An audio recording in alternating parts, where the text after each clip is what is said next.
My husband went missing 6 months ago. Just went out to work one day and never came home. It was a horrible shock to the whole neighborhood, because things like that just didn't happen in our little slice of white picket fence suburbia. The police launched an investigation, and the neighborhood watch sent out search parties, but no one ever found any evidence to indicate what had happened to him. Our families were devastated. Recently, the missing posters have been taken down or papered over. The updates from the police became less frequent and dwindled away. I accepted that, hard as it was to admit, my Rick wasn't coming back. Until he did. A week ago, I was in the back garden watering my petunias when I heard the garden gate creak open. I jerked my head in that direction and there he was. Exactly the same as he was the day he disappeared. Same windswept blonde hair and bright blue eyes, same curl to his pink lips. I was in shock. Our families had mourned for him, and yet there he was, standing in our garden like he had just popped out for milk or something. When I asked where he had been, he said he didn't know. He couldn't remember anything about the last 6 months. All our family and friends are beside themselves with joy. They almost can't believe it. But that's just the thing, I don't believe it. Look, I understand how crazy this all sounds, I do. Our families would never believe me, and I can't go to the police unless I want to end up in a straitjacket. But I just know that the man sleeping next to me isn't my husband. I don't know what to do. I know I should be happy, but I'm not. I'm terrified. I don't know much about anything supernatural or paranormal. I don't even like watching horror movies. But something about this whole situation makes my skin crawl. Just let me explain why I'm so sure. Once I've done that, hopefully one of you will believe me, and you'll be able to tell me what to do. The morning after Rick came home, I made him a cup of tea. When I handed it to him, he gave me the brightest smile. Then he took a sugar cube from the dish on the table and dropped it into the cup. Our house was in chaos with his return, and I was still in shock, so I didn't think much of it at the time, but it's been replaying in my mind ever since. I know it doesn't sound very significant, but my husband never put sugar in his tea.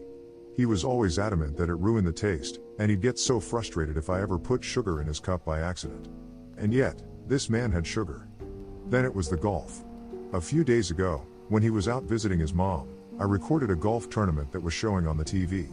It was one of Rick's favorite golfers that was competing, and he never missed it. Once, he even skipped out on an anniversary dinner just to watch a championship. Only, when he came home from his parents and I told him what I'd done, he just seemed unbothered. Like, he said, thanks and everything, and then he asked if I wanted to get dinner. He didn't even watch it, and that's just so out of character for him. Then one night I woke up around 2 a.m. to see Rick's face inches from mine just looking at me with these blank eyes. I kinda gave this nervous laugh and asked, baby, what are you doing? And he didn't answer. For like a solid 30 seconds. He just stared, almost like he was looking right through me.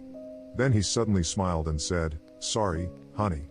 Sometimes I just can't believe this is real. Then he just rolled over and went to sleep. I didn't get much sleep after that, myself. Yesterday, about a week after he came home, the neighborhood threw a street party to celebrate his return. Everyone from our street and the streets on either side turned up to see him and tell him how happy they are that he's all right. When he wasn't standing with his arm around my waist, he was milling around chatting amicably to each and every one of our neighbors, even the little kids. Jackson, our next door neighbor Sally's toddler, wanted to play peekaboo, and Rick happily played along with a smile on his face. Now, my husband never did that. Rick always said he didn't like kids, that's why we never had any, and so he never wanted to play with any of the neighborhood children. Especially not Jackson. Rick all but avoided him. Before he disappeared, I had started to suspect it was so I wouldn't see them together and notice the subtle but unmistakable similarities. The final nail in the coffin, proverbially speaking, was Sally. Just this morning, she came knocking on our door. Her excuse was the tray of brownies she carried, but I think she just wanted to push her way into our morning so that she could see for herself what the situation was. After she left, I called her a nosy busybody. Rick laughed, kissed my head, and agreed with me. That was when I knew for sure that it couldn't really be him. Rick always used to get so mad whenever I insulted Sally, like I didn't have any right to hate her even though she'd been fucking my husband for years. But today there was none of that. He didn't even try to defend her. I know what you must be thinking. If he was in an accident or something, he might have had some kind of traumatic brain injury that caused him to forget some things about his life, maybe even change his personality. And that's a valid, reasonable explanation. I have no doubt it's what the police would tell me if I reported all this. But you know why I'm dead certain that man isn't my husband? He doesn't have a scar.